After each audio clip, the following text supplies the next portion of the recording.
पिछले 72 घंटे में नेपाल में काफी कुछ बदल गया है। नेपाल की राजनीति बदल गई है, राजनेता बदल गए हैं, शक्ति का संतुलन बदल गया है। लेकिन सबसे ज्यादा अगर कुछ बदला है तो वो है काठमांडू की तस्वीर।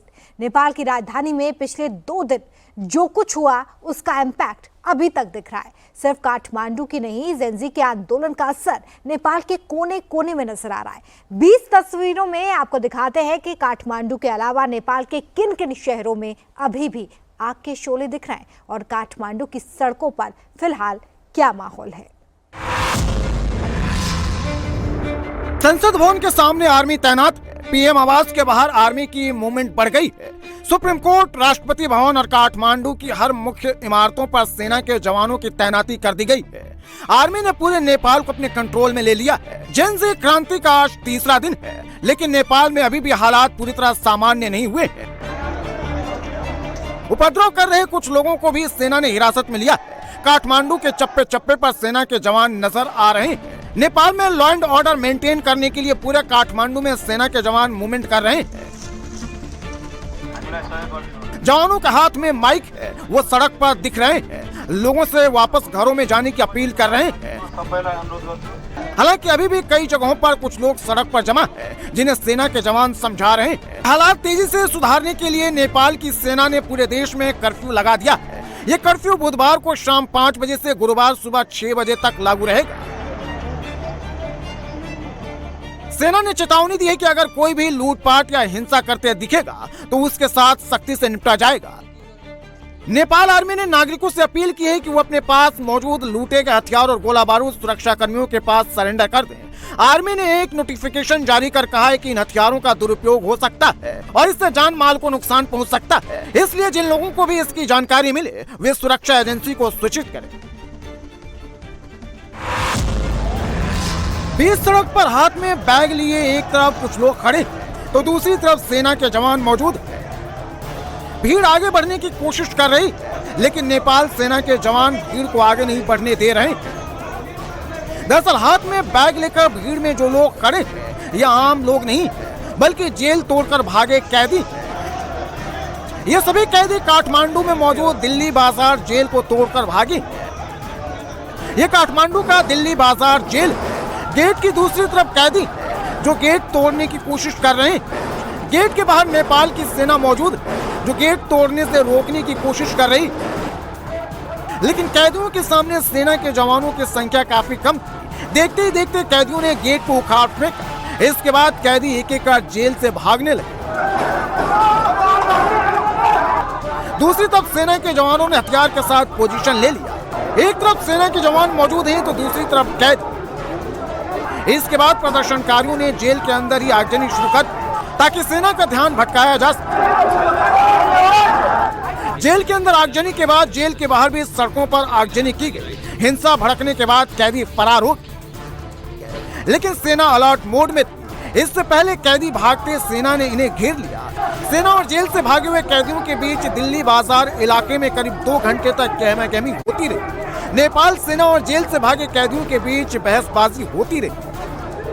आखिरकार सेना ने जेल तोड़कर भागे कैदियों को हिरासत में ले लिया और इन्हें सेना की गाड़ी से दूसरे जेल में शिफ्ट कर दिया गया। यह काठमांडू का सिंह दरबार है। नेपाल की सबसे बड़ी प्रशासनिक इमारत है। यहीं से नेपाल की सरकार चलती है। बिल्डिंग में प्रधानमंत्री कार्यालय से लेकर कई अहम मंत्रालय हैं। प्रदर्शनकारियों ने इस इमारत को भी आग के हवाले कर दिया। पूरी रात ये इमारत ऐसे ही जलती रही। आग की ऊंची ऊंची लपटें उठती रही। रात भर आग बुझाने की कोशिश चलती रही। आग पर फिलहाल काबू पा लिया गया है, लेकिन अभी भी जगह जगह से धुआं उठता नजर आ रहा है। आग से मुख्य इमारत को नुकसान तो पहुंचा है, लेकिन वो पूरी तरह से तबाह नहीं हुआ है। फिलहाल सिंह दरबार से प्रदर्शनकारी बाहर निकाल दिए गए हैं। सेना ने पूरी बिल्डिंग को अपने कंट्रोल में ले लिया है। मौजूदा समय में सिंह दरबार नेपाल की संसद के दोनों सदनों हाउस ऑफ रिप्रेजेंटेटिव्स और हाउस ऑफ स्टेट्स का मुख्यालय है। इसके अलावा इस परिसर में 20 मंत्रालय और सरकारी कार्यालय भी हैं। रेडियो नेपाल और रेडियो टेलीविजन का मुख्यालय भी यहीं मौजूद है। मंगलवार को जेनजी आंदोलनकारी इस भवन में घुसे थे और तोड़फोड़ करने के बाद इसे आग के हवाले कर दिया। ये पहले शाही महल हुआ करता था। इसको इसके नाम की वजह से शेर का महल भी कहा जाता है।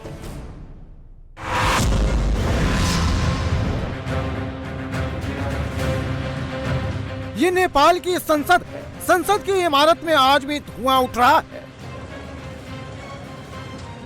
हिंसक प्रदर्शनकारियों ने कल नेपाल की संसद को भी आग लगा दी थी। कल हुई आगजनी का असर आज भी दिख रहा है। 24 घंटे में एक मुल्क जलकर कैसे बर्बाद हो गया, इसका अंदाजा आप नेपाल के संसद भवन की इन तस्वीरों को देखकर समझ सकते हैं। फिलहाल संसद भवन पर अब सेना का कंट्रोल है। नेपाल की संसद भवन की ये 4 तस्वीरें हैं। पहली तस्वीर 8 सितंबर से पहले की है, जहां नेपाल में जेन ज़ी क्रांति शुरू नहीं हुई थी। तब देखिए नेपाल का संघीय संसद भवन कितना आकर्षक और चमकदार दिख रहा था। इस संघीय संसद भवन का निर्माण 2019 में हुआ था। दूसरी तस्वीर 8 सितंबर की है, जब नेपाल में जेन ज़ी क्रांति शुरू हुई। नेपाल के युवाओं ने 8 सितंबर को संसद भवन पर हमला बोल दिया, वहां घुसने की कोशिश की। इस दौरान फायरिंग में कई युवाओं की मौत हुई। उसके बाद की तस्वीर 9 सितंबर की है, जब कल युवाओं ने संसद भवन के अंदर घुसकर आग लगा दी और पूरा संसद भवन जल गया। और आज की तस्वीर देखिए, जो संसद भवन 2 दिन पहले तक चमक दमक रहा था, वो कैसे जलकर पूरी तरह से राख में तब्दील हो चुका है।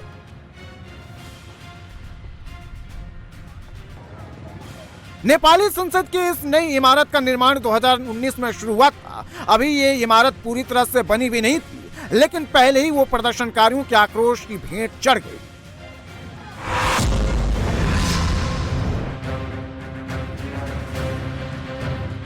धू-धू कर जल रही ये इमारत नेपाल के सुप्रीम कोर्ट की है।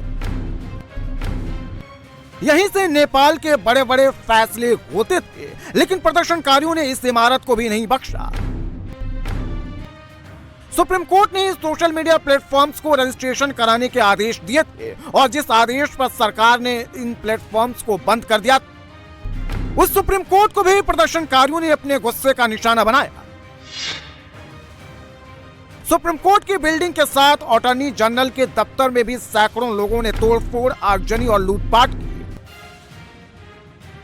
आग लगने की वजह से सुप्रीम कोर्ट में रखी गई फाइलें जलकर राख हो गई।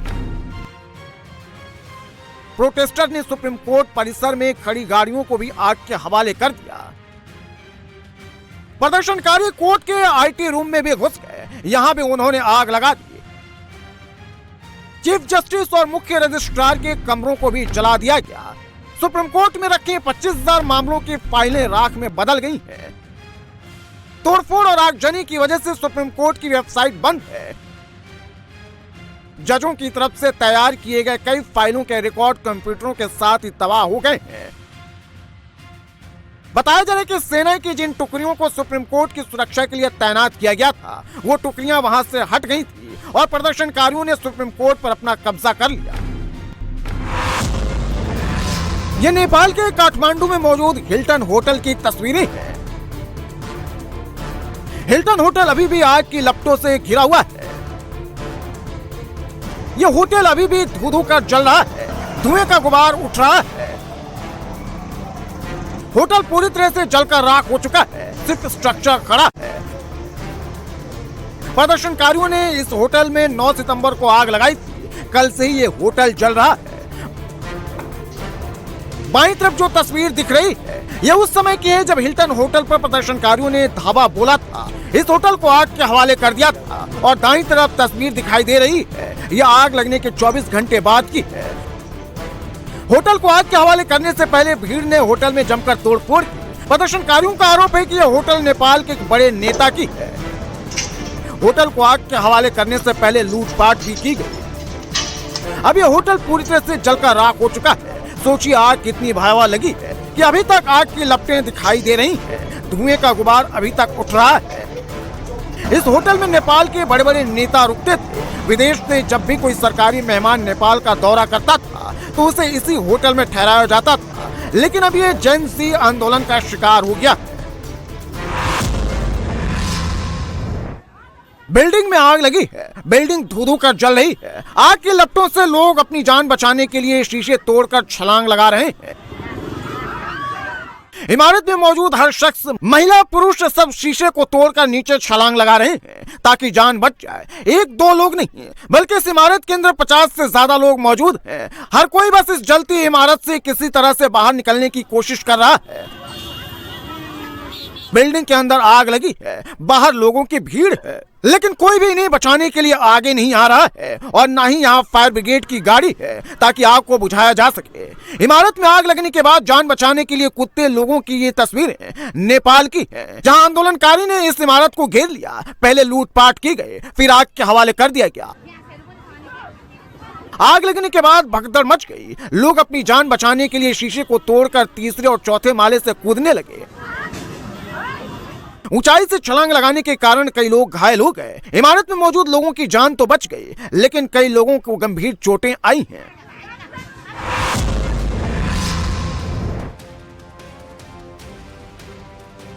दो दिन तक भीषण उपद्रव के बाद नेपाल की पूरी तस्वीर बदल गई है। जगह जगह आर्मी के जवान नजर आ रहे हैं। काठमांडू के सभी बड़े इलाकों में सेना की चौकियां बनाई गई हैं। हर आने जाने वालों से पूछताछ की जा रही है, लेकिन अभी भी पूरी तरह हालात सुधरने में वक्त लग सकता है। काठमांडू की सड़कों पर जगह जगह तबाही के निशान दिख रहे हैं। रोड पर जली हुई गाड़ियां हैं, बिखरे हुए सामान है। अभी भी काफी इमारतें ऐसी हैं जिनमें आग लगी हुई है, जहां से लगातार धुआं उठ रहा है। सेना ने मंगलवार रात 10 बजे से पूरे देश का कंट्रोल अपने हाथ में ले लिया है। इसके बाद भी कुछ इलाकों में हिंसा जारी है। नेपाल में हुए उग्र प्रदर्शन को देखते हुए फिलहाल काठमांडू एयरपोर्ट को बंद कर दिया गया है। घाटी की खराब स्थिति और रनवे के पास उठ रहे धुएं की वजह से यह फैसला किया गया। हालात को काबू करने के लिए नेपाल के चीफ सेक्रेटरी ने सभी सचिवों और जिला अधिकारियों की बैठक बुलाई है। शाम 5 बजे जिला अधिकारियों की वर्चुअल बैठक में मौजूदा स्थिति पर बातचीत होगी। नेपाल में लॉ एंड ऑर्डर को फिर से पटरी पर लाने और प्रशासनिक काम फिर से शुरू करने पर बैठक में रोड मैप तैयार किया जाएगा।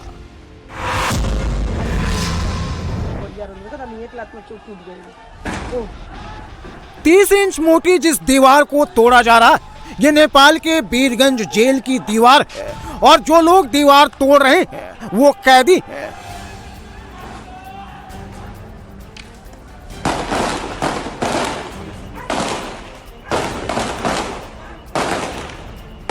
नेपाल में हिंसक प्रदर्शन और आगजनी के बाद वीरगंज में जेल ब्रेक की कोशिश की गई।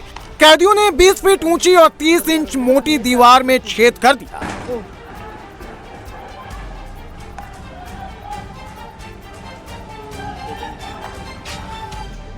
जेल तोड़कर 3 कैदी फरार हो गए, लेकिन जेल ब्रेक की खबर नेपाल सेना को मिल चुकी थी। नेपाल की सेना ने वीरगंज जेल के आसपास मौजूद इलाके को घेर लिया और जेल तोड़कर भागे 3 कैदियों को धर दबोचा। इस दौरान जेल के अंदर आगजनी और गोलीबारी भी हुई है।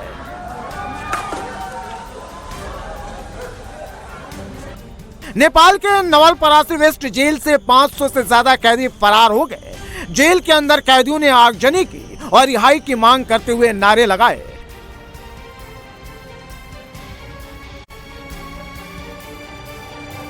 पुलिस ने कैदियों को नियंत्रित करने की कोशिश की, लेकिन इस दौरान ज्यादातर कैदी फरार हो गए। स्थिति को संभालने के लिए जेल के अंदर सेना, पुलिस और सशस्त्र पुलिस बल को तैनात किया गया था। नेपाल के 18 जिलों से करीब 6000 कैदी अभी तक फरार हो चुके हैं। जेल ब्रेक के बाद वीरगंज में सेना ने मोर्चा संभाल लिया है। सेना सड़कों पर प्रदर्शनकारियों से घर जाने की अपील कर रही है। नेपाल में हालात अभी भी खराब है। सड़क पर सेना और प्रदर्शनकारी दोनों मौजूद हैं। हेलीकॉप्टर से रेस्क्यू की ये तस्वीरें नेपाल की हैं। जब प्रदर्शनकारियों ने सरकारी दफ्तरों पर धावा बोला था, प्रदर्शनकारियों से इनकी जान बचाने के लिए सेना ने कुछ इस तरह से रेस्क्यू किया। देखिए, जिस इमारत से इन्हें बचाया गया है उसके ऊपर कृष्णा भवन लिखा है। नीचे धुएं का गुबार दिख रहा है। भीड़ इस इमारत को आग के हवाले कर चुकी है। इमारत के अंदर और बाहर प्रदर्शनकारियों की भीड़ मौजूद है। अगर समय पर सेना नहीं आती, इनका रेस्क्यू नहीं करती, तो ये या तो जिंदा जल जाते या फिर प्रदर्शनकारी इन्हें मार देते।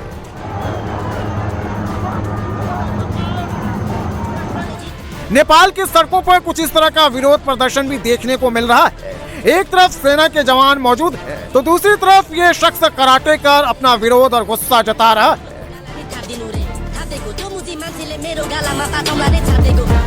पूरे नेपाल में कर्फ्यू लगा दिया गया है। नेपाली आर्मी ने कल सुबह 6 बजे तक कर्फ्यू लगाने का ऐलान किया है। इस दौरान लोगों को घरों से निकलने पर पाबंदी लगा दी गई है। नेपाल में युवाओं का प्रोटेस्ट कब हिंसा और लूटपाट में तब्दील हो गया, ये न तो पुलिस समझ पाई और न ही इस आंदोलन के कर्ता धर्ता। प्रदर्शन की आड़ में बहुत से ऐसे भी लोग आए जिन्होंने जमकर लूटपाट की। काठमांडू में शॉपिंग मॉल की अब इन तस्वीरों को देखिए। एक तरफ सेना देश के हालात को संभालने में जुटी है, दूसरी तरफ लोग लूटपाट में लगे हैं। इस महिला के हाथ में कपड़ों का गट्ठर है, चेहरे पर मुस्कान लिए यह महिला तेजी से जा रही है। स्कूटी पर बैठी इस लड़की के दोनों हाथ में सामान है। उधर एक शख्स मॉल के भीतर से सामान बाहर की तरफ फेंक रहा है और बाहर खड़े लोग उसे लूट रहे हैं। लूट में पुरुषों के साथ महिलाएं भी शामिल हैं, जिसके हाथ जो आ रहा है वही उठा ले रहा है। मॉल में यह लूट तब तक चलती रही जब तक स्टोर पूरी तरह खाली नहीं हो गया। लोग आते रहे और भर भर कर सामान ले जाते रहे। यह नेपाल के सबसे अमीर कारोबारियों में से एक उपेंद्र महतो का घर है। इनके घर में भी प्रदर्शनकारी घुस आए। किसी ने चेहरे पर मास्क लगाया था तो किसी ने हेलमेट से अपने चेहरे को कवर किया हुआ था। पहले तो उपद्रवियों ने उपेंद्र महतो के घर में तोड़फोड़ की, फिर जिसके हाथ जो सामान लगा वो लेकर चलता बना। छत वाले पंखों की प्लेट्स को पूरा मरोड़ दिया गया है। ऑफिस में तोड़फोड़ की गई है। मकानों के शीशे तोड़ दिए गए हैं। आग से पूरा मकान जल गया है। ये तस्वीरें भारत नेपाल बॉर्डर पर मौजूद नेपालगंज की है। यहाँ प्रदर्शनकारियों ने टूरिज्म इंफॉर्मेशन सेंटर पर जमकर तोड़फोड़ की है। अंदर रखे सारे सामान को तहस नहस कर दिया है। साथ ही ऑफिस को आग के हवाले कर दिया गया। धुएं का गुबार अभी तक उठ रहा है।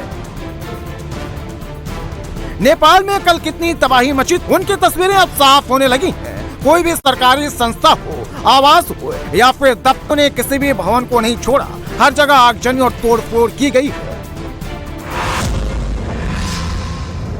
नेपाल में हुई हिंसा का असर इंडो नेपाल बॉर्डर पर भी दिख रहा है। चेकपोस्ट पर भारतीय सुरक्षा बलों के जवान अलर्ट हैं। ये तस्वीरें नेपालगंज की हैं। नेपाल आर्मी और आर्म्ड पुलिस फोर्स के जवान हिंसा के निशान को अब मिटा रहे हैं।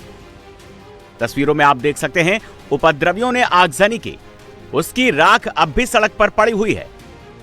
हिंसा को कंट्रोल करने के लिए जब से नेपाल आर्मी के जवानों की चप्पे चप्पे पर तैनाती की गई है, नेपाल में शांति का माहौल है। साथ ही नेपाल आर्मी के जवान उपद्रवियों द्वारा सड़क पर जलाए गए सामान को अब हटा रहे हैं। इस बॉर्डर के रास्ते भारत आने वाले लोगों की लंबी लंबी कतारें दिख रही हैं। इंडिया टीवी संवाददाता विशाल प्रताप सिंह ने नेपालगंज बॉर्डर से रिपोर्ट भेजी है, आप भी देखिए।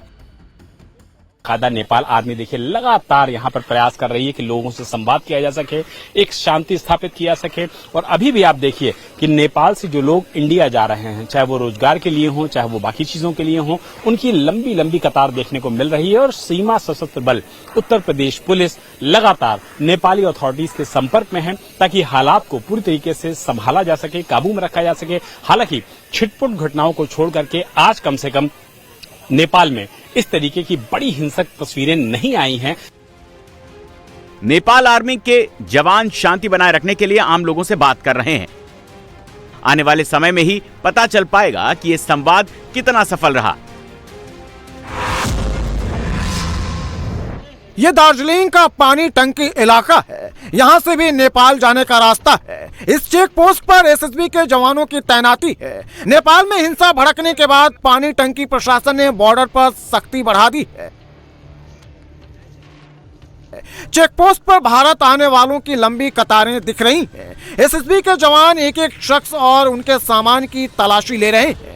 वैसे नेपाली नागरिक जिन्हें किसी प्रकार की इमरजेंसी और उन्हें भारत आना जरूरी है, उन्हें भी भारत आने दिया जा रहा है। जो लोग नेपाल से सुरक्षित भारत आ रहे हैं वो हिंसा आगजनी की आंखों देखी तस्वीर बता रहे हैं। इतना जो यहाँ पर पुलिस कस्टम ये तो कस्टम हम लोग का इंडिया है तो सही है। जो वहाँ पर में जो बन रहा है ना भनसर पेपर काकड़भिट्टा में, वो तो पूरा जो मशीन उशीन जितना है सब जला के खत्म कर दिया। कैसे डर से थे आप लोग उधर? बहुत डर में थे, बहुत। सुबह से कुछ खाया नहीं? सुबह से हम लोग को खाना ना मिलता ना कुछ, कहाँ क्या खाइएगा, खाने का तो कुछ मिल ही नहीं रहा। एक शख्स ने बताया कि हिंसा के दौरान जान बचाना मुश्किल हो गया था, लेकिन किसी भी तरह से खुद को सेव कर लिया। गाड़ी वाले मनमाना किराया वसूल रहे हैं। हम लोग टोटो में आ रहा है और टोटो वाला अनठकन भाड़ा ले रहा है। आदमी का 500 रुपया, इसको 150 रुपया, तो उसको 300 रुपया, मन मर्जी का भाड़ा फिर के आ रहा है। आप लोग अभी इंडिया आके कैसे लग रहा है? इंडिया आके थोड़ा अच्छा लग रहा है। आपका घर इंडिया में? हाँ, परिवार से अभी भेंट होगा। आप कितना मुसीबत में थे? बहुत मुसीबत में था। क्या क्या दे जान जोगाना मुश्किल था, बहुत कष्ट से 4 दिन। दार्जिलिंग में इंडो नेपाल बॉर्डर पर सुरक्षा व्यवस्था टाइट है। भारत आने वाले एक एक शख्स की तलाशी ली जा रही है। ये सनौली बॉर्डर का दृश्य है। सनौली नेपाल से सटा भारत का बॉर्डर एरिया है। सीमा पर एसएसबी के जवान तैनात हैं। सीमा के उस पार नेपाल आर्मी के जवान तैनात हैं। यूपी के सनौली बॉर्डर पर लोगों की भीड़ इकट्ठा हो गई है। भारत आने वालों की लंबी लंबी कतारें दिख रही हैं। लोगों के सामान की तलाशी ली जा रही है। तस्वीरों में आप देख सकते हैं भारत आने वालों में नेपाल के लोग भी शामिल हैं। एसएसबी के जवान हर तरफ मूवमेंट कर रहे हैं। यह श्रद्धालुओं की टोली एमपी के भोपाल की है। ग्रुप में 60 लोग थे जो पशुपतिनाथ मंदिर जा रहे थे, लेकिन इन लोगों को काठमांडू जाने से रोक दिया गया। श्रद्धालुओं ने बताया कि ये लोग काठमांडू जाने के लिए प्लेन में बैठ गए थे, लेकिन सुरक्षा कारणों का हवाला देकर प्लेन कैंसिल कर दिया गया, जिसके बाद ये श्रद्धालु वापस अपने घर लौट आए। नेपाल में टूरिस्टों से मनमाना किराया लिया जा रहा है। नेपाल में हुई हिंसा के बाद एसएसबी के जवान अलर्ट हो गए हैं। एसएसबी के एक अधिकारी ने बताया कि नेपाल के लोगों को भी भारत आने दिया जा रहा है जिन्हें किसी प्रकार की इमरजेंसी है। 48 घंटे तक नेपाल में जमकर उपद्रव हुआ। प्रदर्शनकारियों ने जमकर उत्पात मचाया।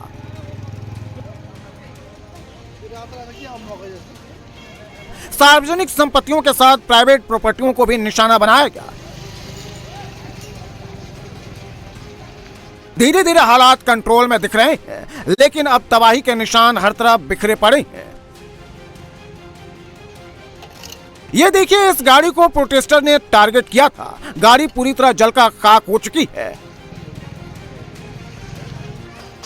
ये ऑफिस है। पहले यहाँ तोड़फोड़ की गई। प्रदर्शनकारियों ने इसके बाद ऑफिस में आग लगा दिया। आगजनी की वजह से सामान जलकर खाक हो चुका है। मेची के सामुदायिक सेवा केंद्र में भी जमकर तोड़फोड़ और आगजनी की गई। सड़क पर एक टेबल पड़ी है जो डैमेज दिख रही है। तोड़फोड़ की ये तस्वीरें नेपाल के झापा की है, जहां जेनजी प्रोटेस्ट के दौरान उपद्रवियों ने सरकारी दफ्तरों को निशाना बनाया, जमकर तोड़फोड़ और आगजनी की। झापा इलाका काफी सेंसिटिव है क्योंकि यह भारत के किशनगंज से सटा नेपाल का इलाका है। मंगलवार को यहां दिन भर तोड़फोड़ और आगजनी हुई, जिसके बाद इंडियन एजेंसी भी अलर्ट पर है। एसएसबी ने भारतीय सीमा पर सिक्योरिटी टाइट कर दी है। हर आने जाने वालों की चेकिंग की जा रही है। काठमांडू में हिंसा शुरू हुई, लेकिन इसका असर पूरे नेपाल में दिखा। यह नेपाल का सुर्खेत जिला है। इस जिले में प्रदर्शनकारियों ने जमकर उपद्रव मचाया। यहां सरकारी इमारतें ही नहीं, आम दुकानों को भी निशाना बनाया गया। प्रोटेस्टर ने इन 4 दुकानों में आग लगाई थी। 3 में लगी आग तो बुझा ली गई, लेकिन चौथी दुकान में अभी भी धुआं निकल रहा है। जिस बिल्डिंग में यह आग लगी, इसमें कई दुकानें थी। कोई कपड़े की दुकान थी तो कोई किराने की दुकान थी, लेकिन आग में सब कुछ जलकर खाक हो गया। हमारा जो होटल है जहाँ पे मैं रुकी थी वो जला दिया गया है। मेरा सारा लगेज, मेरा सारा सामान मेरे रूम में था और वो होटल को पूरा जला दिया। मैं स्पा में थी और वहाँ पर पीछे मेरे लोग भाग रहे थे बहुत बड़े डंडे लेके, और मैं जैसे तैसे अपनी जान बचा के बस वहाँ से बाहर निकली हूँ। एक बहुत रिक्वेस्ट है आप सबसे बहुत बड़ी कि आप में से जो यहाँ पे हेल्प कर सकता है प्लीज़ करें। बहुत बुरी हालत है यहाँ पे, जगह जगह रोड पे आग लग रही है। यहाँ पे टूरिस्ट को भी नहीं छोड़ रहे हैं, उनको कोई फर्क नहीं पड़ता कि यहाँ पे कोई टूरिस्ट है, यहाँ पे कोई काम करने आया है। डरी सहमी ये उपासना गिल है जो वॉलीबॉल टूर्नामेंट को होस्ट करने नेपाल गई हुई थी, लेकिन वहां दंगों के बीच बुरी तरह फंस गईं और ये वीडियो उन्होंने प्रफुल्ल गर्ग नाम के शख्स के सोशल मीडिया पर पोस्ट की है। उपासना की बातें सुनकर आपको अंदाजा लग गया होगा कि नेपाल के हालात कितने खराब हैं। कई सारे भारतीय नेपाल के अलग अलग इलाके में फंसे हुए हैं। नेपाल में मौजूद भारतीय एम्बेसी भी पूरा जोर लगाकर उन्हें निकालने में जुटी हुई है। तस्वीरें काठमांडू की हैं। काठमांडू इंटरनेशनल एयरपोर्ट पर सैकड़ों भारतीय रुके हुए हैं। अब उन लोगों को सुरक्षित निकालने का काम किया जा रहा है। आज सुबह ही इंडियन एम्बेसी ने आर्मी ऑफिसर को वहां भेजा। फंसे हुए भारतीयों का ग्रुप बनाकर उन्हें सेफ प्लेस पर भेजा जा रहा है।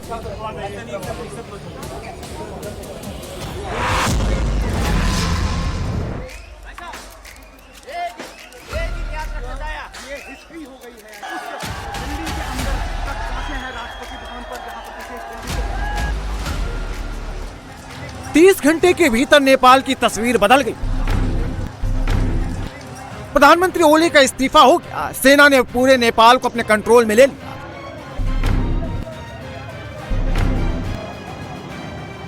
लेकिन जो आंदोलन भ्रष्टाचार और सोशल मीडिया पर लगे बैन के खिलाफ हुआ था, वो अचानक हिंसा, आगजनी और अराजकता में कैसे तब्दील हो गया।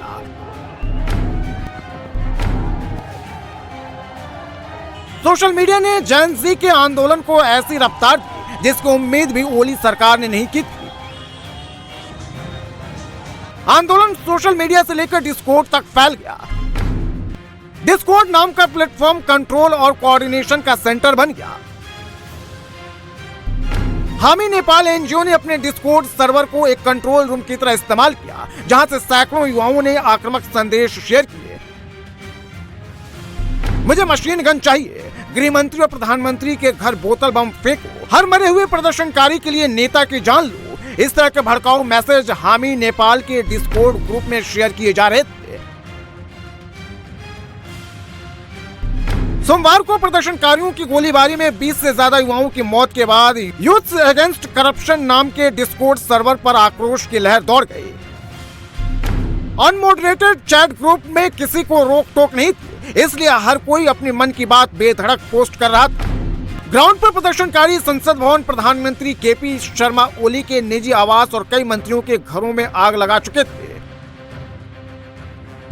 कुछ डिस्कॉर्ड यूजर्स ने अपना टारगेट मंत्री रामेश्वर यादव और कांतिपुर ग्रुप के चेयरमैन कैलाश सिरोहिया को बताया।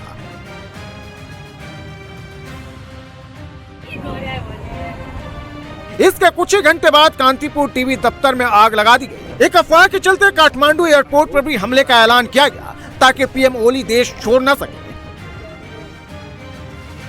डिस्कॉर्ड को गेमर्स के लिए बनाया गया था। पहली बार इतने बड़े स्तर पर राजनीतिक आंदोलन के कोऑर्डिनेशन के लिए उपयोग किया गया और अनकंट्रोल्ड माहौल में आंदोलन को अराजकता में बदल दिया।